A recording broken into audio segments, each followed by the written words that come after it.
A colorblind casting row has engulfed the new Harry Potter TV series. This is going to be a huge deal. It's got J.K. Rowling's backing, and I believe it will be even bigger than the movies.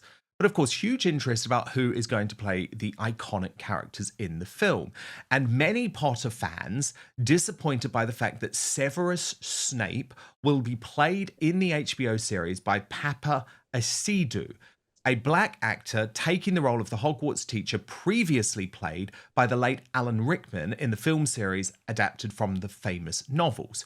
If you are a fan of Potter, you will know that Snape is known as the very smart yet cruel potions master at Hogwarts who has a, quote, large hooked nose and yellow, uneven teeth. Now, at the Harry Potter universe, let me read this out. They have said what a massive disappointment. The creators of the show, including J.K. Rowling, said that the TV series would be a faithful adaptation of the of the books. Snape is described in the books as being a thin man with greasy shoulder-length black hair, a large hooked nose, sallow skin, and cold black eyes. The drawing below was drawn by J.K. Rowling herself, which correlates with how she described Snape's appearance in the book. They haven't even started filming this TV series, and they have already ruined it. So much for this being a faithful adaptation of the books. So let me bring in Ben Habib and Father Calvin Robinson. Father Calvin, I actually despise colorblind casting, right? Especially in history. There's a debate on this one, though, because, of course, Harry Potter is a work of fiction. Do you understand why people are disappointed? I do. I've been guilty of this myself.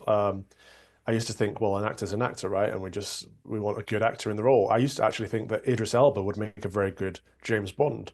However, I can see that this isn't just about actors being actors and being colorblind. This is about an agenda. This is the woke agenda of replacement. We see this on every single Netflix series that the lead character, if they're white, they have to be replaced with someone who's black. It's an overrepresentation. It's a mischaracterization of our society. It's a pushing of multiculturalism and multi-ethnicity into people's faces. And I find that problematic. So I don't actually think it's about colorblind casting. I think it's about pushing the woke agenda. This is what people are sick and tired of. You know, I unsubscribed from Netflix months, if not years ago at this point, and I think many people are doing similar.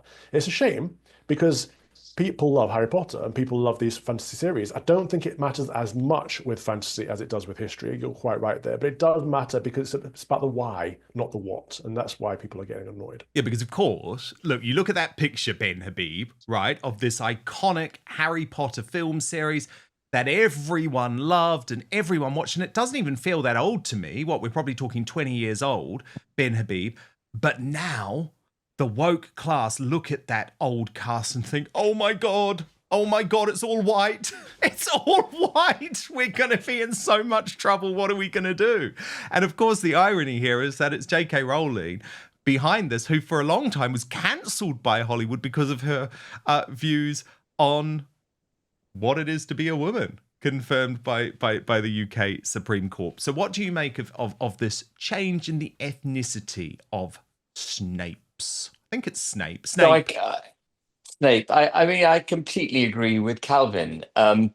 You know, before I became aware of the direction of travel of liberalism in this country and the sinister way it's being used, I would have just looked at the actor and thought it's a work of fiction. He's a good actor, she's a good actor, that's fine. But the minute you wake up to what's actually going on and the subliminal messaging and the promotion of the ideology that's subliminally taking place, you realize actually it's not good. And I'm sure J.K. Rowling is awake to what's going on because it's the same prejudices, it's the same woke that has so damaged women's rights that is promoting this kind of nonsense in the casting of fictional characters. And as Calvin, rightly pointed out, in a more kind of more serious way when they replace historical figures with, inappropriate ethnicities, effectively hijacking history, rewriting history for the benefit of minorities and making sure that they feel comfortable, as sort of another form of extreme wokeism. So I don't think it's good. I think the actor whose name escapes me now that played Snape, he sadly died. I thought he was a Alan brilliant Rickman, actor. yeah. Alan Rickman. I thought he was absolutely superb. Um, and he captured Snape. I've read most of the Harry Potter books. I think they got progressively thicker the more she wrote. But I read all the early ones. I think I got to book 5 before it became too long for me. Um, but they were gripping, and Snape was a key part of it, and it was his sinister nature that was so attractive. And you can't have a sinister nature if you're a nice looking, good looking young black guy. You've got to be Snape. But first, the reason you're watching this show is that it's becoming increasingly difficult to trust mainstream media or the so-called fact checkers who claim to determine which facts are true. And there's good reason for that, given the debate over free speech, the controversy surrounding Brexit, and how Trump and other politicians challenging the status quo are portrayed. But I have the solution. It's called Ground News, and it's the best way to stay informed and cut through media bias and narratives so you can get the facts for yourself. Go to ground.news/outspoken to check it out. But I want to show you this incredible website and app. By the way, I have the app on my phone, use it all the time in action. So let's look at my favorite speech of the year. My God, it was brilliant. US Vice President J.D. Vance at the Munich Security Conference just tearing into European governments, including ours, for a despicable retraction of free speech, specifically around those who are silently protesting outside of abortion clinics. You can see clearly in one place that Ground News collates the 361 sources covering the story. Then they show how the story is being covered by what it calls its bias distribution service. And there's so much you can do with this. You can actually scroll down and see every article if you want to, broken down by the political position and the ownership of the publication. So in this case, Newsmax, GB News were fair and accurate. HuffPost and The Independent most certainly were not. But what's more, Ground News gets to know you personally, providing you with the news stories you're interested in, while also analysing your own biases. My favourite feature is what they call their blind spot feed. It surfaces upwards of 20 stories every day that you might not be hearing about because of the corruption of the mainstream media. So effectively, Ground News is giving you the tools to understand the truth about what is really going on in the world. It is now the only way I read the news. It allows me to see through media bias and manipulative narratives without having to rely on the MSM. So go to ground.news/outspoken to check it out. You can subscribe through my link for 40% off the Vantage plan. That's a big discount, and it's what I use for unlimited access. I should say a couple of things. Ground News subscriber funded, and supporting my sponsors also supports my work, of course. And for less than a Netflix subscription, you can get all the world's news in one place and think for yourself. This is a game changer for the news junkies of the world. So that's ground.news/outspoken. But now back to the show. I've got a few actor friends. They take a lot of pride in their craft. They spend a lifetime perfecting it, actually, and so they're very pleased when they get a key role, especially a lead figure like Professor Snape, because it means they're good at acting. This takes away all of that. This dilutes that. This undermines that, because people will forever be thinking, "Did I get this because of the color of my skin?" That's the faux mentality that.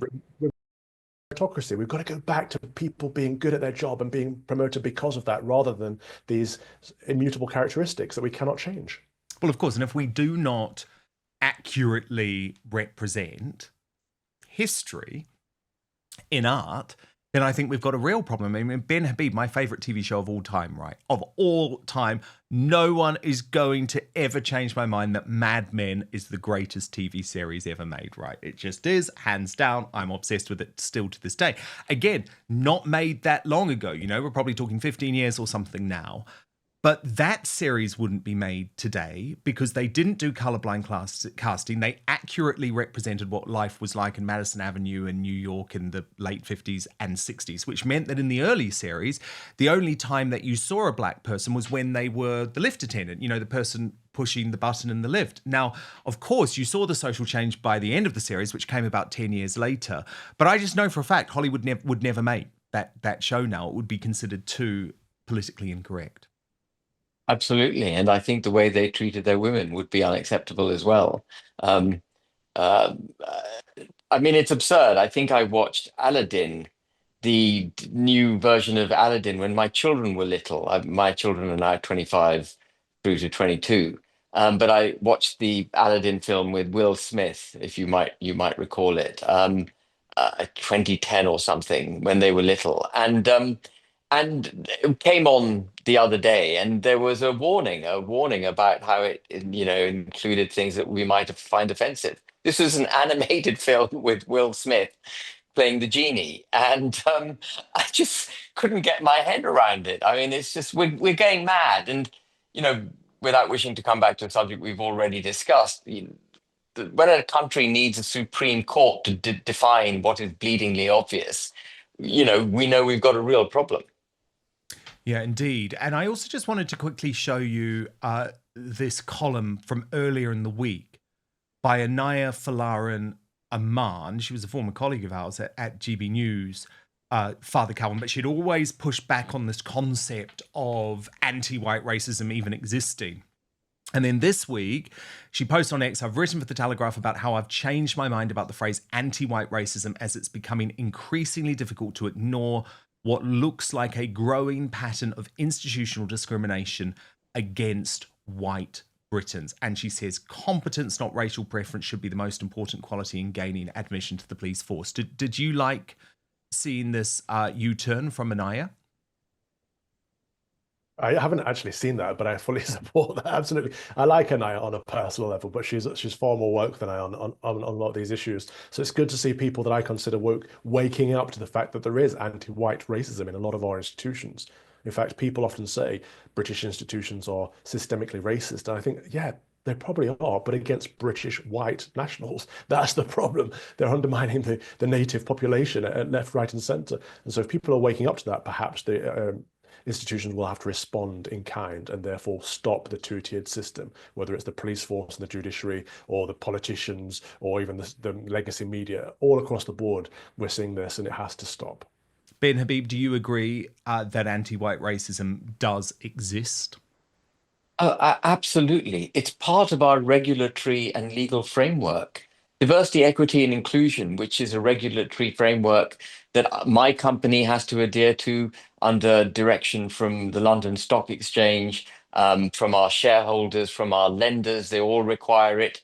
All the regulatory authorities require it. One of the most pernicious authorities at the heart of the British economic ecosystem is one called the Financial Reporting Council, which acts as the regulator for accountants and actuaries and so on.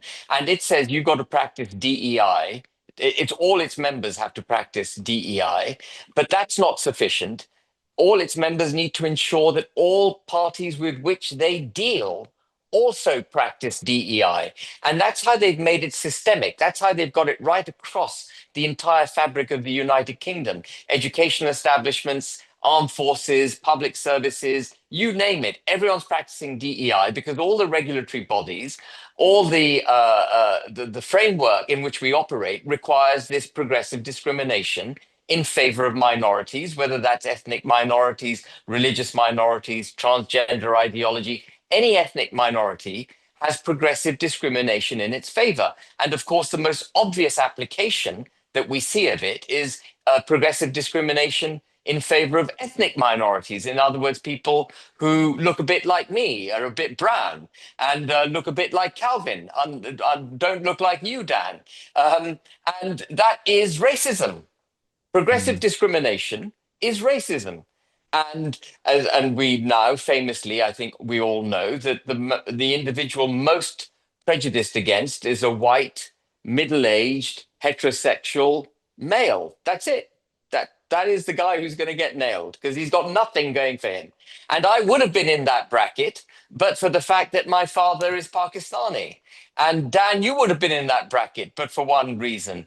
And Calvin, you too would have been in that bracket, but for one, I don't know. You're probably not middle-aged, Calvin. I don't know. But, or maybe you're not, Dan. I don't know. Are you guys over 40? I am, sadly. Yeah. Sadly. But great to know that you think Father Calvin looks a whole lot younger than me, Ben Habib. I'll have you guts for garters on that later. But no. I'm the oldest one. I'm the oldest one on the show. That's for sure. Well, look, you've both been brilliant today. Thank you so much. Ben Habib, thank you for just clearing everything up around the Integrity Party. Not the leader as yet, so I apologise for that. But I really look forward to you updating us as your plans become clear. And Father Calvin Robinson, you know I always love having you. So thank you both so much. Thank you so much for watching Dan Wootton Outspoken. Please click on my face just to the bottom left to subscribe to this brand new independent news source and turn on the notification bell so you'll be alerted to our brand new live shows, uncancelled interviews, and special royal episodes. Outspoken is also now available as a podcast, so you can listen to the show every weekday on the go, wherever you are.